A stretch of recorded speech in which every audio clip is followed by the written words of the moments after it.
بندہ ہے اسم تیرا اور مسمى ہے خدا، بندہ ہی بندہ رہے گا جب دوئی کو لائے گا۔ تو ایک لطیف نقطہ حضرت سلطان باہو رحمت اللہ تعالی علیہ عین الفقر میں فرماتے ہیں کہ سن لو، نفس زبان مخلوق ہے، قلب و روح وہ جسم مخلوق ہے، اور اسم اللہ غیر مخلوق ہے، اور اسم اللہ غیر مخلوق ہے، بس غیر مخلوق کو غیر مخلوق زبان سے ہی یاد کرنا چاہیے۔ کیا لطیف نقطہ جو ہے سلطان باہو رحمت اللہ تعالیٰ فرماتے ہیں کہ غیر مخلوق کو غیر مخلوق زبان سے ہی یاد کرنا چاہیے۔ کیوں؟ کیونکہ سرکار فرماتے ہیں کہ زبان بھی مخلوق، تمہارا نفس بھی مخلوق، یعنی ذکر کرنے والا بھی مخلوق، اور جس کا تو ذکر کر رہا ہے وہ مخلوق ہے کہ نہیں دیکھنا ہوگا، اس کو پہچان کرنا ہوگا، تو جس کا تو ذکر کر رہا ہے۔ اسم اور مسمے میں کیا فرق ہے؟ تو صاحب اسم صاحب ذکر ہوتا ہے، اور صاحب مسمى صاحب استغراق ہوتا ہے۔ وہ ذکر اللہ کی بجائے اسم اللہ کے نور میں گم ہو کر صاحب مسمى بن جاتا ہے۔ صاحب اسم مقام مخلوق میں ہوتا ہے، اور صاحب مسمى مقام غیر مخلوق میں۔ صاحب مسمى پر ذکر حرام ہو جاتا ہے، صاحب مسمى پر ذکر حرام ہو جاتا ہے۔ کیوں؟ کیونکہ وہ ظاہر باطن حضور فی اللہ میں مستغرق تمام ہوتا ہے۔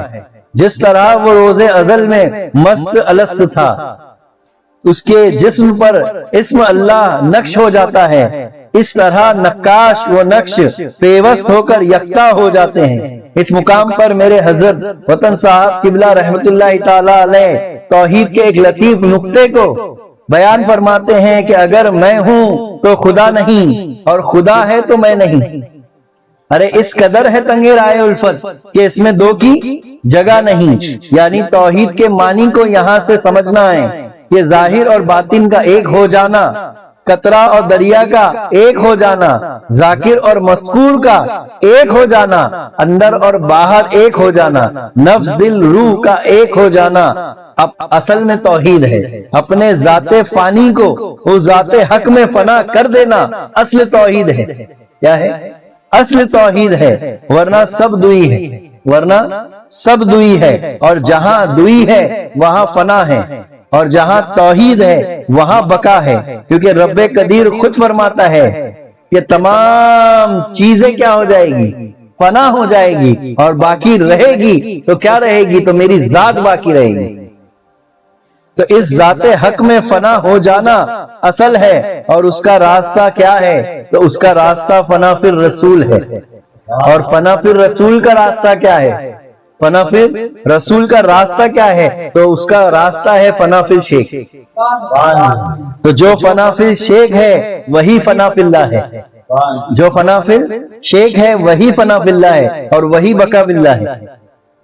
اس مقام پر میرے پیرا دل بیجاپوری رحمت اللہ تعالی علیہ کیا لکھتے ہیں کہ جو بھی فنا فی الشیخ سے فنا فی اللہ ہوتا ہے، جو بھی فنا فی الشیخ سے فنا فی اللہ ہوتا ہے، ارے اس کے ہاتھ میں دست قدرت کی قدرت ہوتی جاتی ہے، اس کے ہاتھ میں دست قدرت کی قدرت ہو جاتی ہے، قدرت کی قدرت ہو جاتی ہے، قدرت نہیں، قدرت کی قدرت ہو جاتی ہے۔